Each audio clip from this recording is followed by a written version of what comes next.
My name is Nilmarie Zapata, and I am a Latina role model because I believe that you can overcome any circumstances that come in your way and be the best version of yourself. Hello, I'm Sandra Rivera, and I'm a Latino role model. Whatever your struggles are in life, whatever you don't have or don't have access to, don't use that as an excuse for not pursuing your dreams and moving forward. Get out of your own way and get out of your comfort zone, and you will be amazed at the growth that you will experience.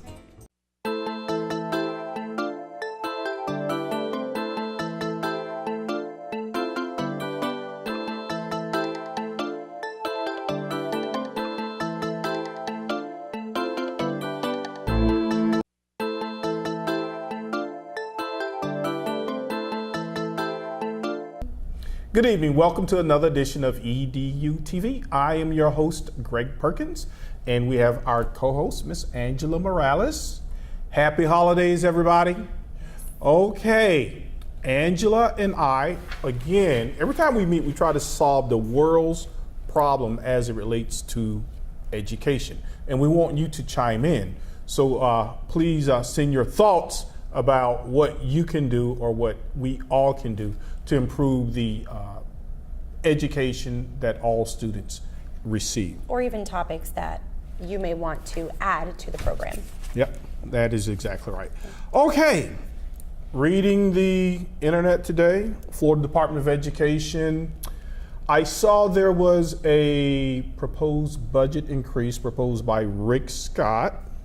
Interesting. Wants to increase education funding.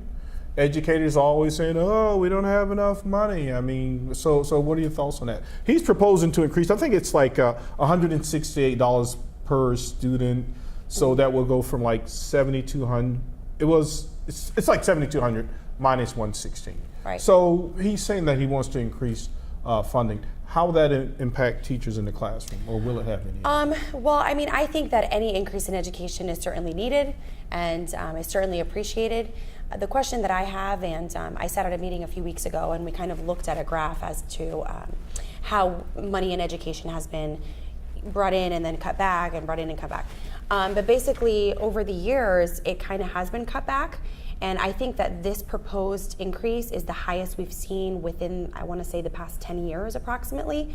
The only concern I have is I think it's great, but are we looking at inflation? Are we looking at other costs that perhaps education has incurred that we didn't have before? We have technology now, we have different forms of testing, we have different even positions within the school.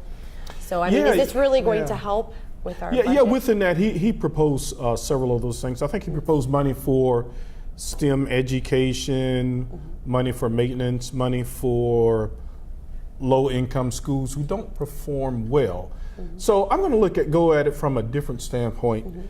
It just seems to me that even when we throw a lot of money at problems in education, either things stay the same or there's like a minimal increase, right? Especially in minority schools.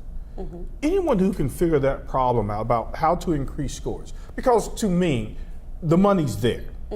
Okay, my grandmother grew up with books older than these guys, and she could read and write very well. And then now we have kids now with all the gadgets and the toys, and they have more money and they have more things. Right. But it just seems that the literacy rate just has not increased on the comparative, especially in minority communities. So is it always the money? Angela, what do you think? It's not always the money, but a lot of times money is thrown into books that we don't necessarily use. So we know that oftentimes we have resources that we buy and it's kind of a trial and error. Oh, that didn't really work. You know, let's try something else.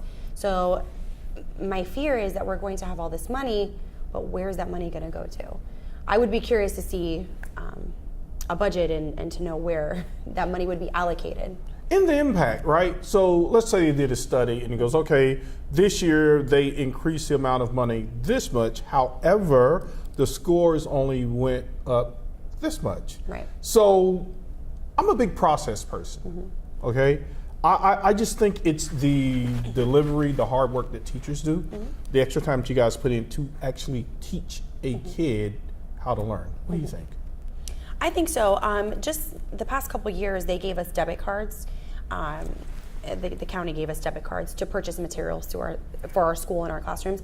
I think that's a great incentive. Maybe if we're throwing a little more money into education, maybe allowing the teachers to have some extra cushion to purchase materials for their classrooms, whether they see fit to purchase new books or to purchase materials for small groups or centers or even intervention groups with their students, or even technology in their classroom. I think that bringing it back to the teachers, I'm huge on giving teacher voice and allowing teachers to come up with resources for themselves, because a lot of times we do have all these resources, but it's not necessarily what works in our classroom. So if we're getting all this money, again, maybe putting a little more back into the debit card for the teachers to purchase materials for the classroom. And when I say materials, sometimes in an inner city school, it may be something as small as pencils, or that does help. I mean, I'm at an A school, and I know I run out of pencils, and there's times that I have to go and purchase these materials. All right. So.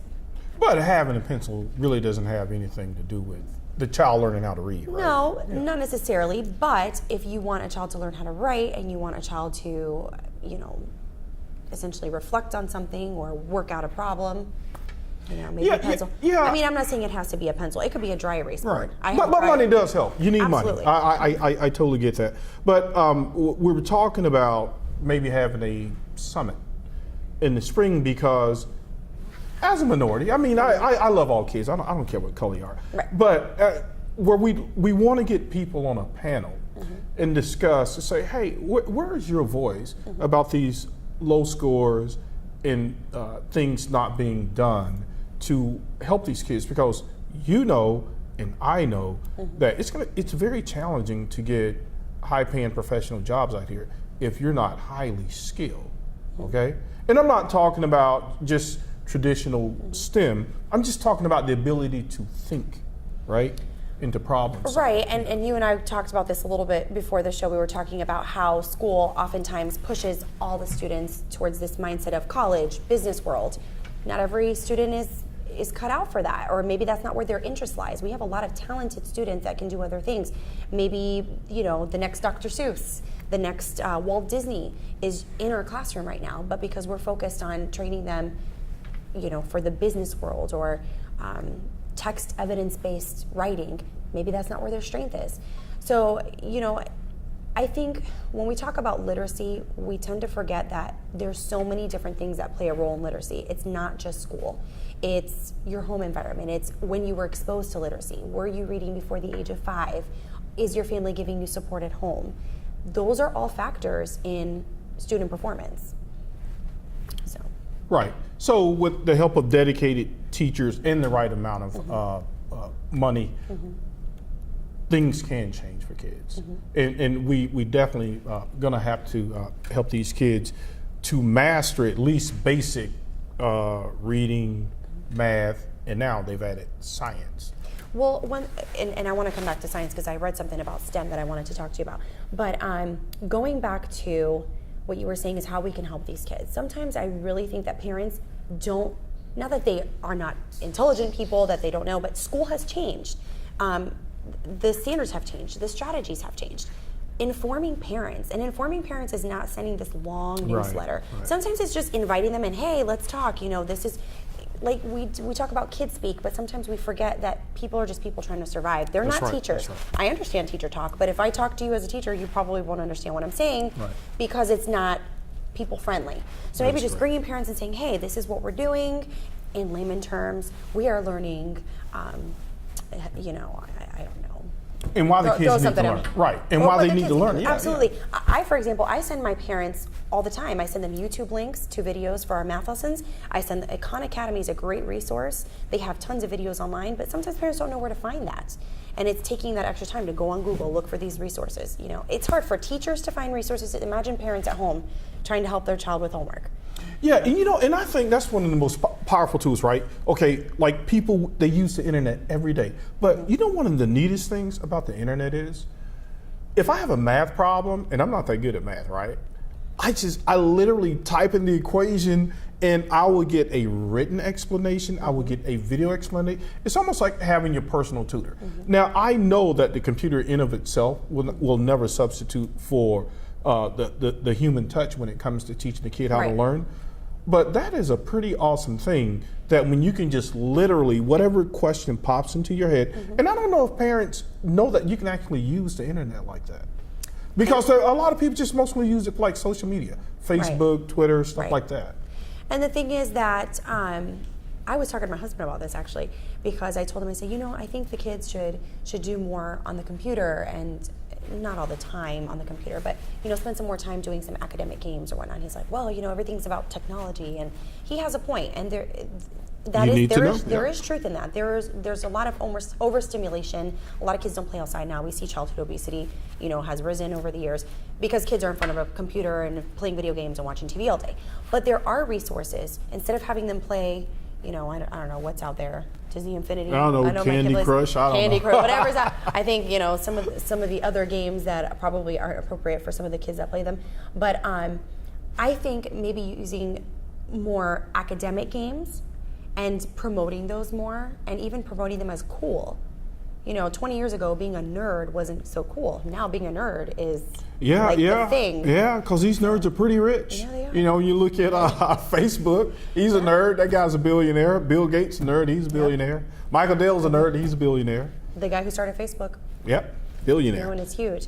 But just making it more cool for our students, making it like a competition, like, hey, you have a phone, log on to this app. This app is really cool, and maybe make it like a homework competition. Yeah, and using the internet as a resource, because it's one thing to read about, let's say World War II in a book, right? But then when you can say, okay, videos of World War II, and then you can like zero that down to a specific subject, there's nothing more powerful than seeing something. Like, I'm a person, I like to see it. Right. I like to see it, I like to feel it, I like to touch it.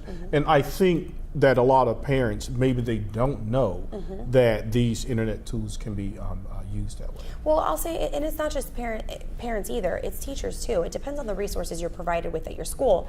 My school, I have 4 computers for students. We do have a laptop cart that goes on rotation now. That's something new that within the past couple of years was given to our school, was provided for us, which is amazing. It's an amazing resource. We're limited as well what we can do with those laptops because we have instructional time. We have some requirements of programs that the school wants us to use for progress monitoring. So, but with that said, we only have 4 computers. I have a smart board this year, which is amazing. I'm so excited that I have a smart board. It's the first year I've ever had a smart board. But not all teachers have that. So for me, it's really nice, especially like this year, for example, we were learning about the moon and the rotation and the earth, something I've taught, over and over again. Okay. But the kids had this amazing question. They're like, well, what would happen if the moon and the earth stopped rotating? Like, an amazing question. I would have never thought of that. Okay. And I literally stopped. I said, you know what? Let's Google that. I like that. We Googled it, and we ended up watching this documentary. Okay. That was not in my plans at all. Right. And if I have to justify it, Marzano does talk about enacting on the spot. That is. Look, I'm going with common sense. I know Marzano. Exactly. Because to me, that's powerful. That kid asked the question, and you were immediately able to address that issue. And to find something right then and there. Yeah. Greg, it was amazing. I found this documentary, 50 minutes long. I know it's long, but it was incredible.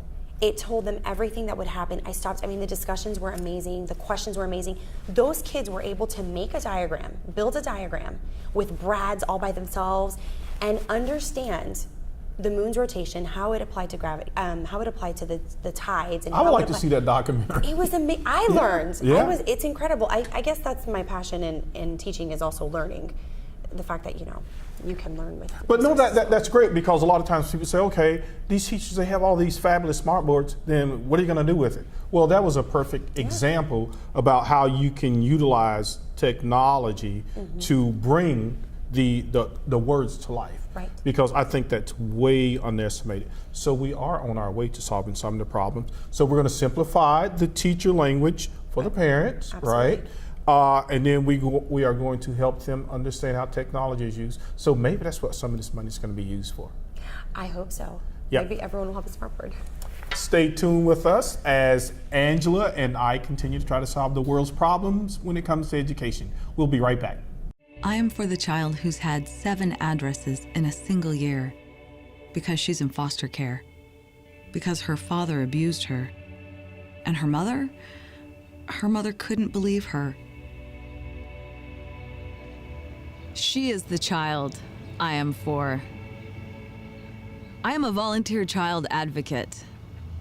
I am you. Florida residents call toll-free 866-341-1425. Welcome back. Happy holidays. Again, I'm your host, Greg Perkins, and our wonderful co-host, Miss Angela Morales. She's one of my favorite teachers. Speaking of favorite teachers, she's one of my favorite teachers because she writes some interesting things on the Teacher Diaries blog, correct? Yes. So I must admit, I have not read your latest entry, so tell me what's going on with your blog. What's on your mind? What's on your mind? So my latest blog is basically about me. A lot of people don't really know who I am. And Teacher Diaries, I started it for those of you who don't know it. It's www.teacherdiaries.blogspot.com, and it's basically a forum and a voice for teachers where I voice various topics and concerns that I have in the education system, sometimes positive, sometimes negative, sometimes a little bit controversial, sometimes about politics.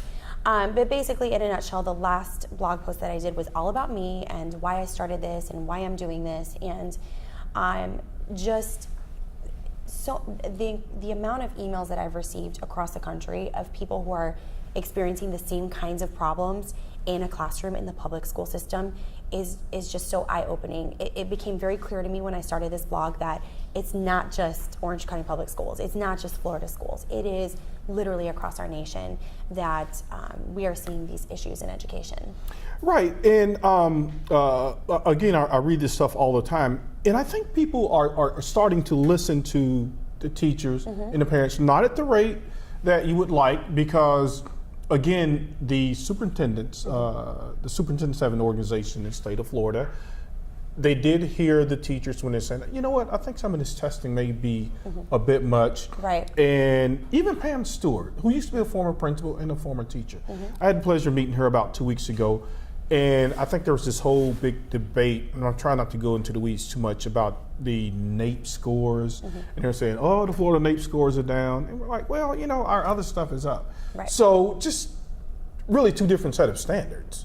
I mean, if you guys were given the NAEP standards, then maybe the NAEP score was going up, but you don't teach those. You teach FSA. And I don't know why people keep making that argument. Yeah, and we talked about this too, because in my opinion, I think it would make more sense to evaluate based on growth, not just growth from the last school year to this school year, but looking at the standards that I'm teaching this school year. We know that FSA specs do not always teach or do not always test everything that is in our Florida standards. It would be impossible to do that. It is impossible to do that. But we know that teachers don't want to teach to a test, but when crunch time comes in and we know that something's going to be on the test, what are we going to focus on? What's on the test? Because we know that is because that's part of your evaluation. It's part of your evaluation, and not just that, it reflects on the kids too. You don't want angry parents coming in saying, why did my kid know this? That's a whole other. But you talk about those things within the blog. So absolutely. In terms of addressing certain issues, again, I always like to say I'm a big solutions person. When you put those things out there, do you ever get responses from some of the teachers say, hey, Angela, I think we can solve this problem this way as well? Because a lot of times, like a politician or superintendent say, you know what? Don't bring me a problem unless you have a solution. That's Correct. That's it. So, great question. That's actually why I started recently a foundation. It's called the Angela Morales Foundation.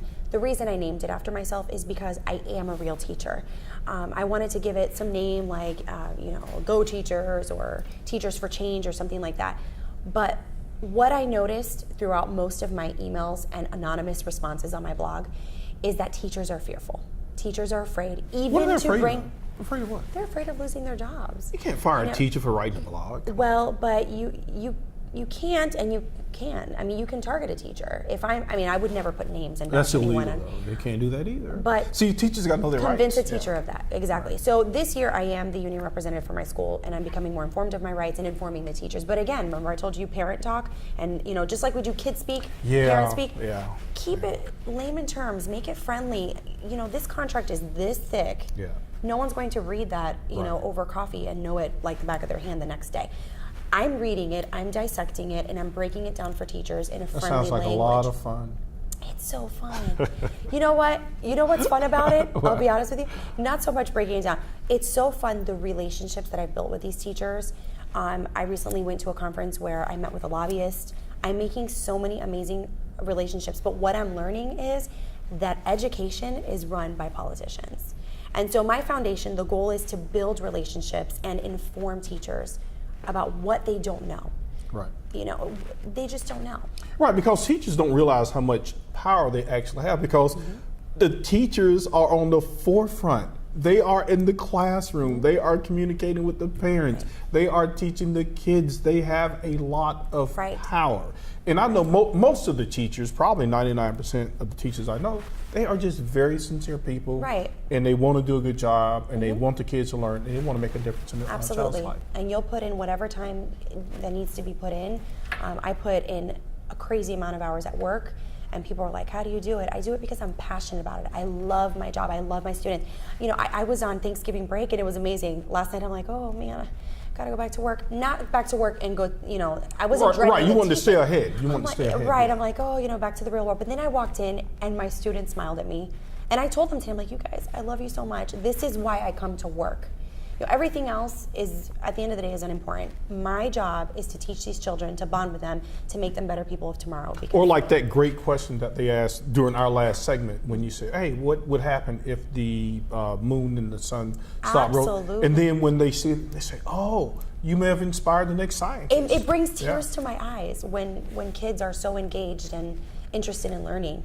And you know what? That's not in our curriculum. I have to teach you the moon phases and the basic concept of the moon rotating around the earth. That's it. Right. But there was so much analysis and so many higher order thinking questions that took place just with something so simple. Right. That deviated from my planned lesson, but. Right, and you also, you were inspired. We have a bug on our show. You were also inspired from the blog. You started the foundation, and even though when it airs, the event will have already taken place. Correct. There's an event you have on Friday. Yep. And what's the purpose of the event? The purpose of the event is just to inform the community about what we're trying to do, inform teachers on bills that are trying to be passed right now or bills that have just been passed so that they understand what's happening, talk about And the how it's contract, going to impact them. how it's going to impact them, what they can do to make a change. Eventually, my goal is to make relationships, like I said, with politicians, bring them in. Hey, nice to meet you. Because I really think there's a disconnect with parents, teachers, community, administrators, and politicians. Like, everyone's living in their own world. Right. And you know what? I do believe that we're all good people and we all have great intentions and we all want the best. I really do believe that. We're just all in our own world. We're all in our own little bubble doing our thing. But again, I'm a teacher. And we're not talking to each other, we're screaming at each other. we Oh, are, you bad know, politician, you did that, and pointing oh, the mean fingers, superintendent. Pointing fingers is not going to get That's us right. anywhere. It's really not. The bottom line is bringing solutions. And one thing that I do address in my blog is when you go to a hospital, or if you have cancer, God forbid, who do you go to be treated? The doctor. You go to the doctor. Right. But we have hospital administration that oversees and creates policies for hospitals, right? Right. But who treats you is a doctor. The teachers are the experts here. That's right. We went to school, we learned the developmental psychology behind how a child learns. We understand how these children learn. We are here every day, in and out with these children. You're the reading doctors, you're the math doctors, you're the everything. science doctors, Yes. you're the social doctors. yeah. Exactly. And there's so much more than a test. There's so much more than data. There's so much more. These are children, these are babies, they are the people of tomorrow. Who do we want them to be tomorrow? This is the future of the United States of America. So the bottom line is we really need to get more teachers involved in policy making. And have the teachers to feel empowered. Like sometimes I see teachers Broken down, I'm like, broken what is down. that? Yeah, speak up for yourself. yeah. But I understand that because you do want to say, okay, I don't want to lose my job. But for the most part, in you know what, Florida, Greg? yeah, go ahead. Who's going to lose their job over trying to make a difference in a better way? Some people will. Most people will not. You know what? Most people will not. Probably less than 1% of 1% will do that. Yes. And you're right. But you know what? That's why I named my foundation after myself. So everyone knows if I can do it, you can do it too. Right. But again, I like what you're doing because you are offering solutions. Mm-hmm. You're coming up with something. You're bringing teachers together to discuss these things. Mm-hmm. You're not just, it's not a gripe session. Correct. So I think that's very powerful. And we invite all types. As a matter of fact, I called Pam Stewart's office again today. Ms. Stewart, we're waiting on you, please. And I have to commend some of the area superintendents. They've been on the show because I want everyone to know from the various perspectives, because ultimately what we're trying to help the kids, right? Right, and I think we all have their best interest at heart. Yeah. But again, who's in the classroom? Who's the expert here? Bring it back. Let's have some solid conversations. Let's come up with some solutions, and let's talk about it. Now, and here's the thing, change does not happen overnight. That is correct. And if you think that tomorrow the education system is going to change, I've got news for you, it's not going to happen. So, I mean, it takes patience, it takes commitment, and I have a lifelong commitment to this because I'm very passionate about it. I have 3 young children. I want them to succeed, and I want them to thrive and blossom in the public school system. I will say, I worked in a private school before I worked in public school, and my son went to private school till 2nd grade. And there is a big difference between private school and public school. The dynamic, the requirements, you know, your students, the parental involvement, it is a different dynamic. But I see the teachers in private and public school, and you have the same passion in public school as you do in private school. So you have the same quality of teachers. You have the same love in a classroom. You have the same experts, and sometimes even more prepared in a public school. So I believe in the public school system in the sense that I trust teachers and I believe in teachers. And that's one of the things I like about public school systems, because I'll get into debate sometimes with people about choice education, with charter schools. I'm okay with that. If you think that works for your kid, fine. Still public dollars. But one thing I like about public schools are the resources. Because, folks, I don't know if you visit a public school campus yet. Go on that campus. They have a lot of these places have wonderful facilities. You guys have a lot of technology, even though sometimes you can't get to it because school day goes so fast. Books, just the facilities. They're just great. So I am a firm believer in public schools. And I think most of our leaders, just about all of our leaders, come from public schools, because most people cannot afford to go to elite private schools. So most of our employees, our leaders, our school people, they are educated by public school teachers. And it's funny you say that, because sometimes I look back and I'm like, wow, I did okay for myself. That's right. And I wasn't the cookie cutter perfect student. I mean, I did take honors classes. I went to college. I had bright futures. I did work hard in school, but I definitely wasn't, like top of my class valedictorian. And I'm fine. And there are things that I learned in college, not just academically, but maturity-wise. I grew up. I learned things. I grew a passion for learning in a different way. Not everyone grows that passion until after they graduate high school. And we know that. I mean, the other thing you were talking about is the ACT and SAT. Yeah, that was a nice segue, because speaking of things like working with legislators, we got about a minute and 30 seconds here, right?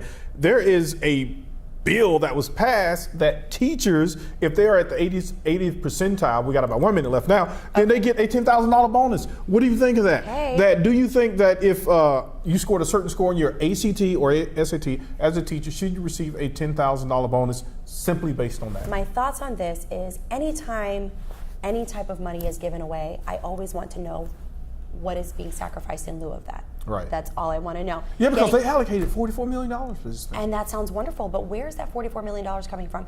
Is it going to affect, I heard that Rick Scott's trying to increase the budget. But, I mean, what is this really going to affect? Right.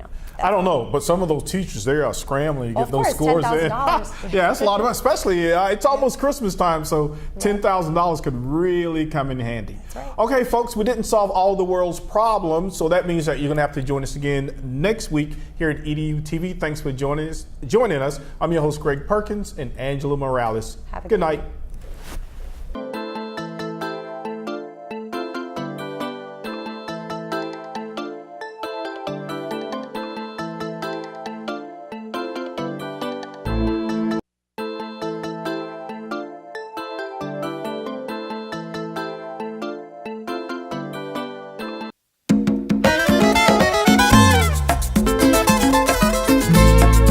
En el vecindario todo es fiesta y alegría, porque ya el boricua tiene la cerveza que quería.